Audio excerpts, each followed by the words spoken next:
a castle ward for the Winterfell Festival, because Castle Ward, of course, served as a set for Winterfell, particularly featured in the pilot episode with Robert's arrival to Winterfell. And here today, actually, King Robert is here, Mark Addy is here, and also Ian McElhinney, who played Sir Barristan, is here, and they're doing talks and some Q&As and so on throughout the day. They've also got a lot of other activities here, because this Winterfell Festival has been running for a few years now. Castle Ward has been building up this amazing Game of Thrones experience at the site. Today, for example, they have the Devil's Horseman in, so they're going to do jousting displays. They supplied some of the stunt horses and stuntmen for the show. You will be able to do archery, taught by one of the Masters of Arms, he was also part of the filming. They've got various people playing, sort of Stark family, playing the Night's Watch. They've got a white walker trail that you can experience, go out looking for them in the woods. I think there's a total of like 9 filming locations on this very large estate that belongs to this National Trust site. So there's a lot of things to experience, and they're not just open for the Winterfell Festival, but that's of course the big celebration where there's lots of Game of Thrones related things to see and do. There was a small media conference before everything started, with Mark Addy and Ian McElhinney, the special guests. They discussed the importance of Castle Ward to Game of Thrones, and the importance of Game of Thrones to Castle Ward and to Northern Ireland tourism more generally. When the floor was open for a few questions, the organizers actually very kindly had the microphone directed towards us to ask the very first question. And so I introduced myself, and I asked Mark Addy, what was it like to have not even finished filming of the first season? And there was already a fan base, as he saw at Robinson's in Belfast, because 8 years ago, when the Belfast Moot took place. Mark smiled and recalled the occasion. George was there, Paris was there, lots of crew members, cast members were there, extras, and fans. Lots of fans just having some beers and a few laughs. There was a raffle. You can see the footage of that. Thanks to Joe for that footage. And he seemed very fond. He seemed to find it. It was. I don't recall his exact words, but it was something that impressed everyone. But there was this passion. And then when he finished, actually, Ian McElhinney actually spoke up and said, he recognized who I was and remarked on how it amazed him that fans had put up resources like Westeros with all this information about the books and its characters. And I recall him remarking he didn't know if all the information he read about Barristan, if some of it came from George directly sharing it with us and the fans, or if it was stuff that was just hidden in the books. But he found it really useful as an actor to have that information there. After that, and a few more questions, there was a photo opportunity with the Direwolves from Season 1. They're very handsome dogs, and everyone wanted photos with them. It's after this point that we walked off to the manor whose lawn would serve as the parade grounds for the opening ceremony. And as we walked there, we had a nice chat with Ian, speaking some about Sweden, in fact, where he has been on a couple of occasions, even directing plays in Stockholm and Gothenburg, and we also talked a bit about his work on the sci-fi show Krypton. After the opening ceremony, we decided to get more of a look at the grounds and to see all the various activities they had on offer. We later joined the crowd to watch the Devil's Horseman show off some feats of horsemanship, and the jousting and so on was of the choreographed variety, but had some humor, had a bit of a story going on. And they were all very impressive equestrians. Later that day, Linda actually took the opportunity after her second show, I think, to go up to where they had set up the horse transport and had a chat with one of the team. I was introduced to one of the equine stars of Game of Thrones when I asked which of these horses had appeared on the show, and this was Colin, who had been the Hound's horse, a very handsome dark bay. I asked a few questions about the training, the sort of horses they look for, and how much work on TV and movies they actually do. And apparently since Game of Thrones they have become very much in demand.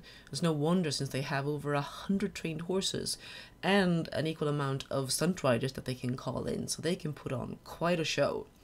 I said that I imagined they worked on something like the War Horse movie, and was in fact pointed to a bay standing a little further away. He'd also been in both of their displays today, and he'd actually played the main Joey of the movie. They actually used some 13 horses. I also asked a few more questions about their work on Game of Thrones, and I mentioned, among other things, the fans had expected to see more things done on horseback during the first few seasons, and they agreed. Over the years, they had actually kept asking to be allowed to do more, feeling confident that they were up to the challenge, and with the latter seasons, they finally got to show what they could really do. The most challenging piece so far, they couldn't comment on the last season, was the Battle of the Bastards. We know that the conditions were very difficult there with a lot of rain and the mud that caused, so they had to spend a lot of time laying down stone as footing for the horses. They also noted that the scene where the attack happens on the Lannister army and you have Dothraki firing arrows while standing on their horses. A lot of people think that is CGI, but that is in fact just their stunt riders doing exactly what you see on screen.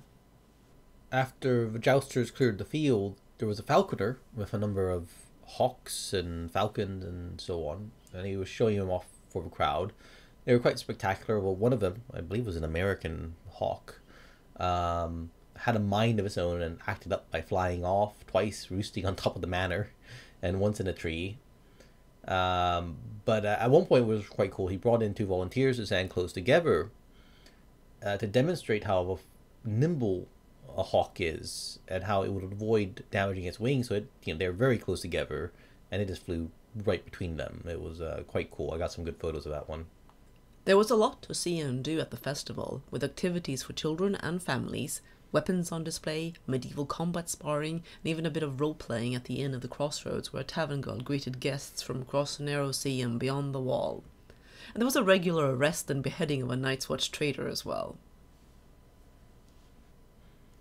While there, we spotted Christoph, the graduate student behind the Heritage of Westeros website.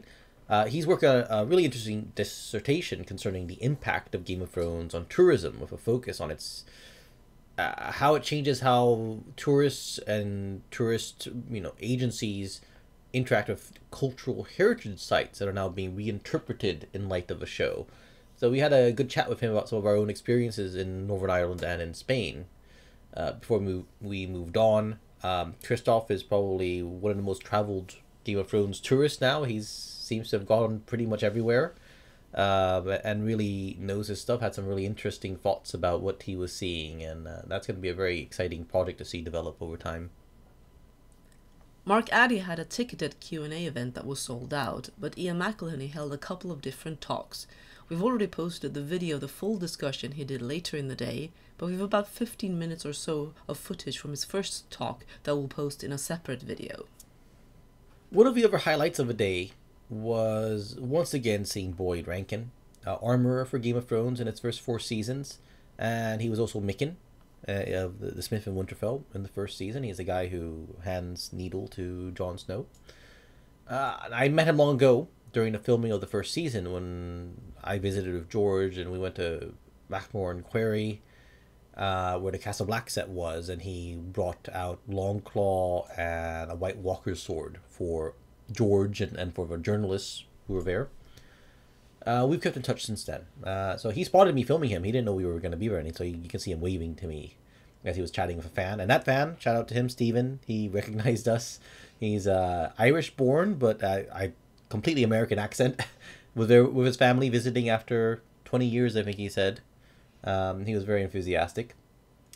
So afterwards we had a nice chat with Boyd. Kat caught up with him, discussed various things. He showed us, things from other projects he's worked on. He's done a lot of things. He helped make Ragnar Lothbrok's axe in the first season and various other weapons from Vikings. And he actually ended up doing something really cool, unexpected. He found this one knife, a Dornish dagger, which I suppose was for Oberyn.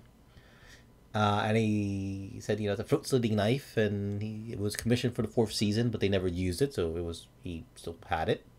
And he just handed it to us, and that was, I kept asking, are you really sure? Are you certain? So, hopefully we'll be seeing him next year down in Dublin. He actually pointed out that he's domiciled both Northern Ireland and Ireland, so maybe we'll see him in Dublin for the World Con, or maybe we'll see him at Titan Con.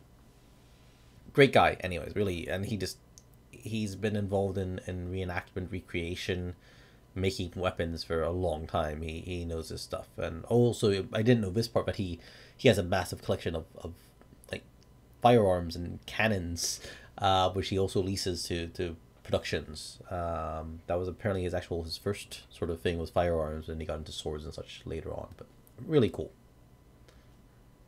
Finally, the day at Castle Ward drew to a close. One of the staff kindly drove us to the Cuan, a licensed inn in Strangford. We were supposed to have had a taxi there, but apparently the taxi driver in Strangford was on holiday, so they had to fix one of the staff to do it instead. We've been at the Cuan before, 2 years earlier, because it has one of the doors from the Doors of Game of Thrones project. But after that, it was on to a special dinner with the Game of Thrones banquet that the Cuan has made me offered for several years.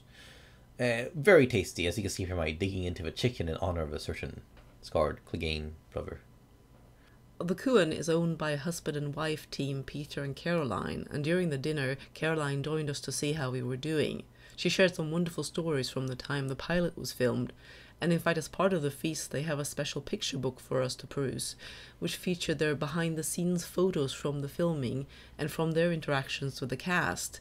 Peter and Caroline even had Sean Bean over to their home for dinner.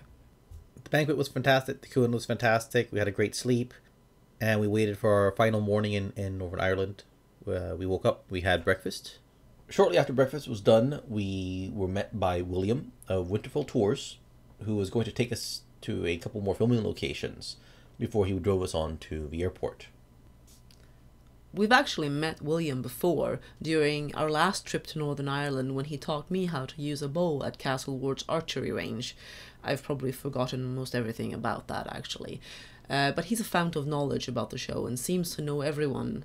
He actually drove McElhinney and Addy after the event and ended up joining them for a meal at Ian's home after Mark mentioned he could use something to eat and a place to rest before his flight.